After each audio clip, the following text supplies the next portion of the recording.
আচ্ছা বলেন তো, আমরা মেয়েরা সবকিছু একসাথে পাই না কেন? যদি কোনো মেয়ে সংসার করতে চায় বা তার পাশাপাশি কেরিয়ারও করতে চায়, তবে সেটা পারে না। তাকে দুইটার একটা চুজ করতে হয়।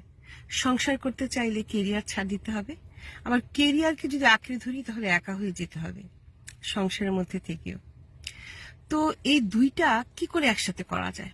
ব্যালেন্স, কম্প্রোমাইজ, এবং সেটা শুধু আপনার একার করলে হবে না, আপনার পুরা পরিবারকে আপনার সাথে করতে হবে। এবং আপনার পুরো পরিবারকে, আপনার বাবার বাড়ির লোক, আপনার শ্বশুর বাড়ির লোক, আপনার স্বামী, সবাই যদি আপনার সাথে ব্যালেন্স করে, কম্প্রোমাইজ করে, তবেই একজন মেয়ে পারে তার কাঙ্ক্ষিত স্বপ্নটাকে পূরণ করতে, মানে সংসারের ভালোবাসা, অ্যাট দ্য সেম টাইম নিজের সুন্দর একটা কেরিয়ার গড়ে তুলতে। তো ভেবে দেখবেন, ব্যালেন্স।